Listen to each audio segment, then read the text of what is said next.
قطر تفکرها اندازه واژن، نقطه دیدها پشت ماده هاشن، مغزهایی که درگیر واژه هاشن، زندان کلمات و خود پشت میله هاشن. من زبونیم که هنوز موش نخورده، رو به جسدایی که هنوز بوش نخورده، خیانت رابطه‌ای که هنوز زوش نخورده، داد نزن هنوز که مهر توش نخورده. یه عمری بی نمک بوده دست، اهل می نیستم اما همیشه مست. یا دست قشنگ تو بده به دستم، میخوام ببرم جایی که همه جی پسته. اومدم برینم به شاخهای این استم، کمرم سسته ولی کلم بیردم، نشسته پا میخورم و نجایی خز میشم، نه با لخ کردن زنم مطرح میشم. کرکری خونه‌های خوشگل و هوادار، بیا شورتتون جامون به روز میخواد، قرای شاخدار هموزم باشه. مغزامون میرن سرشون نقاشی، یه مش رپر سوستوله یه مفنگی، همه استزن قرصی و بنگی، تو عالم هپروت ماه میسازن، پر کاهن از خودشون شاه میسازن. 2 ساعت لب کوتوان است دادن خیس بشن، از بدس خیابونی میگن که بیس بشن، سر آقداییشون میترسن نیست بشن، نتو میزنن تا مهره تو خود پیس بشن. مایی که جنایت های پنهانی با تیتر فوشهای توفانی، گم شدیم توی کابوس طولانی. مایی که توی آینه های سلمانی نگاه میکنیم به ظاهر انسانی، در باطن نژاد گربه سانانی. سلبریتی ها با نوش دام من باز، شبکه های مجازی قهرمان ساز، میشکنیم کمر مافیای ساز و آواز. منم همون شاعری بی قیمت، سیری میشم تو صورت ها بی منت، با دست سرد موله بی هیبت.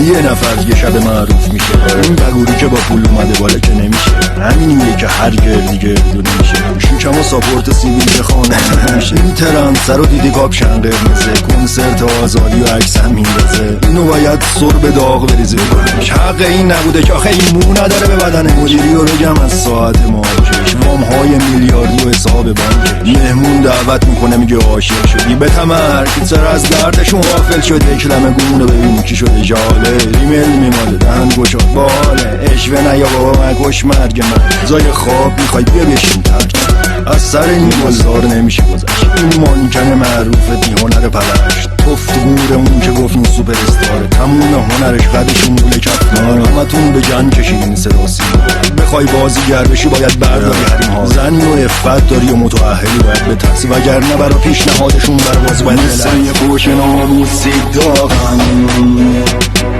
سرون خشکیده ته این لاغن، شاعری از جنس اولاغن، بر تنت ردی از شلاغن.